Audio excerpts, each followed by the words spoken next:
Isa lang ito sa mga CCTV patunay raw ng kampo ni Palimbang Sultan Kudarat Mayor Bakre Maulana na nagmalabi sa mga pulis na nagkasarang operasyon kontra illegal na droga at illegal possession of firearms sa kanyang bahay.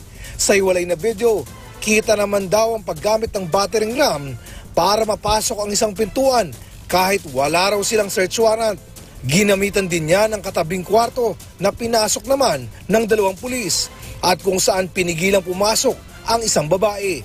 Isang pulis na nakasombrero at nakamask ang pumasok sa naturang kwarto at nagtagal doon. May pre-read, 1:45 p.m. Nauna muna yung team ni Eric Toledong pumasok at hindi na nila pwedeng itatwa dahil may CCTV naman na kuwang-kuha. Kasunod niyan, sakalang umano nagkasarang isa pang raid na mayroon ng search warrant kung saan may nakita ng granada sa isang kwarto. Git ng pamilya Maulana, itinanim raw yun ng mga pulis sa naunang raid na walang warrant.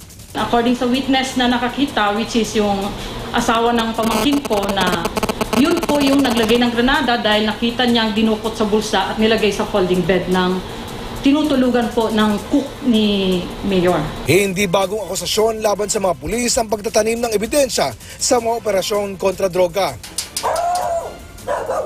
Kaya may mga lituntunin sa pagbabalik ng Oplan Tokang kahit pa hindi ito drug raid kundi pagkatok lang at pakiusap sa mga drug suspect na sumuko. Bukod sa piling mga pulis, ang gagawing tokhanger. Wala silang mga pending cases at dumaan to sa orientation seminar.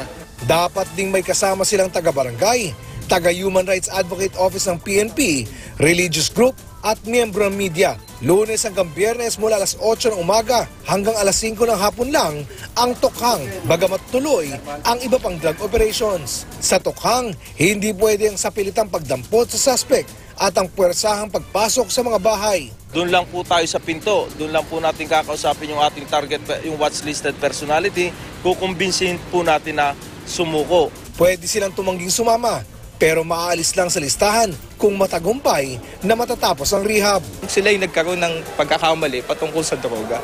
Tutulungan natin sila na ma-recover sila. Nahirapan na rin ako, gusto ko na rin mabago buhay. Alang-alang lang po sa pamilya ko, kaya nagpasensya na po ako na sumuko na. Hindi pa rin malinaw kung paano maaalis sa listahan ng isang tao kung hindi talaga siya nagdodroga. Ang mga itotokhang ay yung mga dati nang nasa drug watch list na giit ng pulisya ay verified pero hindi pa rin malinaw kung paano nakalap. Sa Caloocan kung saan napatay ng mga pulis sina Kian Lloyd de los Santos, Carl Angelo Arnaiz at Reynaldo Culot de Guzman, may pumalag sa pagtukhang sa kanilang kaanak. Bakit po isang katutak po? Hindi po mga media, ang dami kasi. Hindi sa pilitan ng pagsama ng target sa barangay hall. Pinauwi rin naman siya kinalaunan. Nilinis ko, nagpa-practice ako, lahat, ginawa ko. Pinagirma ko sa kanila lahat yung papel ko. Malinis na ako po. Hindi rin pinilit pasukin ang bahay ng isang target na wala umano roon. Pwede namang sabihin na wala, pero nandyan. So ang ano nga natin dyan, although that's one part of the parameters nga natin na pwedeng tumanggi yung tao, then we have to follow in it. Aim lang naman natin ito is bloodless. I cannot give you 100% or a foolproof anti-drug campaign na magiging bloodless. Alam naman, pabayaan namin sarili namin, mamatay kami. Ako si Oscar Oida, ang inyong saksi.